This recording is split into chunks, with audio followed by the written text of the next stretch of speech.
Subscribe करें और bell दबाएं ताकि कोई खबर रह न जाए।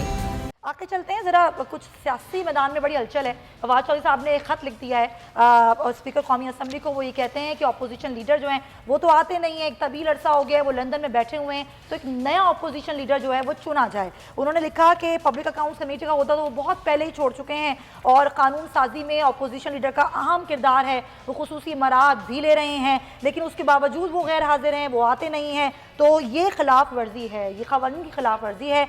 और अब वो ये कहते हैं कि उनसे पूछा जाए कि आखिर वो कब आएंगे और अगर उनको नहीं आना तो फिर एक नए अपोजिशन लेकर प्रोसेस का आगाज़ किया। इसका रद्द अमल भी आया। बिलावल भुट्टो ने आज मीडिया से गुफ्तगू में ये कहा, उनसे सवाल किया गया तो उन्होंने कहा तो वज़ीर आज़म भी नहीं आते ऐवान, तो फिर वज़ीर आज़म भी नया चुना जाए। और पीपल्स पार्टी तो ज़ाहिर पंजाब में सरगर्म हो भी रही है और ये बातचीत कर भी रही है और इन हाउस तब्दीली की कल भी बाज़गश सुनी गई। उन्होंने कहा तमाम ऑप्शन हैं, हम इन हाउस तब्दीली या फिर एक मिड टर्म इलेक्शन, तमाम तर चीज़ें हमारे पास हैं। चीमा साहब, बहुत सारी चीज़ें हो भी रही हैं और नहीं भी हो रही। कुछ अंदरूने खाना बातचीत हो रही है, कहीं कहीं लगता है कि अपोजिशन मुत्तहिद हो रही है। अगर मार्च में कोई मार्च करने की तैयारी ये लोग करते हैं या किसी भी किस्म की कोई तहरीक चलाने की तैयारी की जाती है, तो क्या हुकूमत तैयार है उस चीज़ के लिए? अच्छा, मेरी बात को थोड़ा सा ना गौर से सुनना, मैं क्या कह रहा हूँ। अच्छा, ये जो अपोजिशन कहती है मार्च करेंगे, हम हुकूमत को गिरा देंगे, हम आप कह लें कि हुकूमत को डीसीट कर देंगे, वो इस अपोजिशन का जो बेसिक काम है जो करने को तैयार हैं और कर रहे हैं। हमें जब भी खुदा न खास्ता कभी वोटों की ज़रूरत पड़ी, नून लीग आके हमें वोट देगी। हमें जब भी कभी वोटों की ज़रूरत पड़ी, पीपल्स पार्टी के लोग आके वोट देंगे, जिस तरह सेनेट के इलेक्शन में दिए थे। ये बाकी सारी मीडिया की कंजम्पशन के लिए, आवाम को बेवकूफ़ बनाने के लिए। बिलावल को ये मेरा क्लिप भेज देना। मैं कह रहा हूँ उनकी जिम्मेदारी है वोट देना। अच्छा। ये कंप्रोमाइज लोग हैं, खाया पिया है, लूट मार की हुई है। अच्छा। अपनी लूट मार बचाने के लिए जो ये हुकूमत जो सपोर्ट मांगेगी ये देंगे। अच्छा। जो हुकूमत सपोर्ट मांगेगी ये देंगे। अच्छा। ये बात बिल्कुल फजूल है कि जनाब ये करेंगे, आप कह रहे मार्च करेंगे, डीसीट कर देंगे, गिरा देंगे, इन हाउस तब्दीली कर देंगे।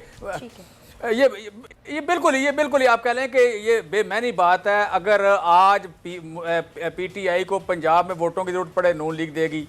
अगर आज पीटीआई को मरकज में वोटों की जरूरत पड़े, काफी नून लीग भी देगी, पीपल्स पार्टी भी देगी। अच्छा। जिसको बुलाएंगे आधी उंगली से बुलाएंगे, भागा आएगा कि सर ये वोट ले लें और देंगे ये। अच्छा। बाकी सारी बातें मीडिया कंजप्शन है, बाकी सारी बातें बाहर की हैं। ये जो आप शहबाज शरीफ साहब जो कर रहे हैं, बाकी आपने बात की कि आप कह लें कि अपोजिशन लीडर नहीं होना चाहिए उनको, ये बात ठीक है कि देखें अगर गवर्नमेंट को मैंडेट दिया है, लोगों ने गवर्नमेंट को मैंडेट दिया, वज़ीर आज़म को मैंडेट दिया, तो अपोजिशन लीडर को भी मैंडेट दिया ना। अब जिस बंदे को मैंडेट मिला है कि वो लोगों के जो मसाइल हैं उनको जाके असम्बली में बयान करे, हुकूमत पे तनकीद करे, हुकूमत को सीधे राह पे लेके आए, वो बंदा यहाँ से भागा हुआ है लंदन, वहाँ जाके कोट पहन, आप कह लें कि हेलमेट पहन के, तो वो सारा दिन वहाँ सड़कों में फिर रहा है, वहाँ शॉपिंग कर रहा है, वहाँ खाने खा रहा है, वहाँ सेल्फियाँ बनवा रहा है, और यहाँ पे जिन लोगों ने उसको वोट दिया हुआ है वहाँ बैठ के बयान जारी कर देता है। लिहाजा आप कह लें कि शहबाज शरीफ जो है वो मैंडेट की तौहीन कर रहा है। इस तरह के बंदे को मैंडेट रखने का हक नहीं है। वो अपनी जगह किसी और को नामजद करे। अच्छा। या उसकी पार्टी किसी को चुन ले या सारी अपोजिशन मिलकर चुन ले। लिहाजा यहाँ अवाम की नुमाइंदगी, जिस तरह मैंडेट की नुमाइंदगी करता है वज़ीर आज़म, उसी तरह अपोजिशन की भी जिम्मेदारी है, अपोजिशन लीडर की भी जिम्मेदारी है कि वो नुमाइंदगी करे, लंदन में बैठ के मौजे ना करे, लंदन में बैठ के खाया हुआ। पॉइंट है, मेरे पास वक्त की कमी है। फैसल साहब का भी मैं जरा इस पर मौके पे लूँ। फैसल साहब, वज़ीर आज़म भी तो नहीं आते ना, बात तो ठीक है बिलावल की, वज़ीर आज़म को भी तो ऐवान को रौनक बख्शनी चाहिए, आना चाहिए। वो बुध का दिन भी हुआ था कि हम सुनेंगे मसाइल, पता नहीं क्या हुआ। देखिए, सियासत के अंदर इस तरह की बयानबाजी होती रहती है। बिलावल साहब का भी बयान बड़ा कदर की निगाह से देखना चाहिए। अपोजिशन लीडर की जो रिस्पॉन्सिबिलिटी है और वज़ीर आज़म पाकिस्तान की रिस्पॉन्सिबिलिटी है, हाँ। इसमें फ़र्क है। क्या काबीना के इजलास नहीं हो रहे हैं?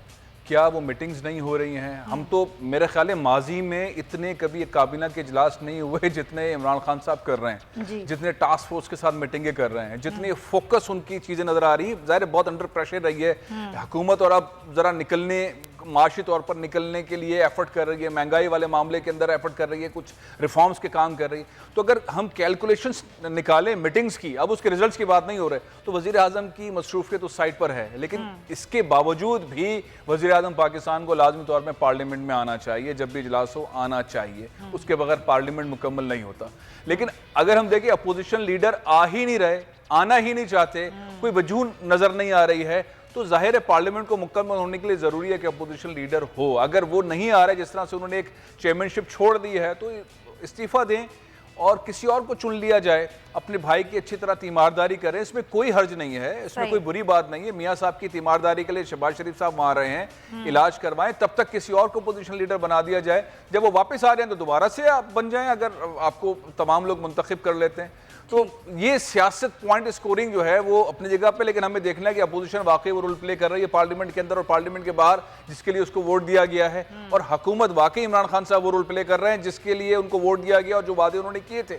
हमें इन चीजों के ऊपर ज्यादा फोकस होना चाहिए कि अवाम के मसाइल की जानिब अपोजिशन वाकई पॉइंट स्कोरिंग कर रही है, अवाम के पॉइंट होना तो बहुत कुछ है और हुकूमत को। हाँ, तो हम मीडिया मैन की हैसियत से हमें उसको, अगर वो कहीं और जा रहे हैं तो उनको पकड़ के दोबारा उस पॉइंट पे लाके खड़ा करना चाहिए कि भाई ये है तुम्हारे इशू, ये है तुम्हारे वादे, रिजल्ट कहाँ है। सर हम तो बार बार कहते हैं, लेकिन फिर वो मीडिया को ही कहा जाता है कि आप लोग बेबुनियाद खबरें जो हैं वो फैलाते हैं। ऐसी कोई बात नहीं है, पॉइंट है कि फैसल साहब ने, और जो फैसल साहब ने बात की कि भाई आवाम का सोचना चाहिए, लेकिन ये चाहिए वाली बात है, ये सोचते तो नहीं है, हर कोई तो अपना सोचता है। सब्सक्राइब करें और बेल दबाएं ताकि कोई खबर रह न जाए।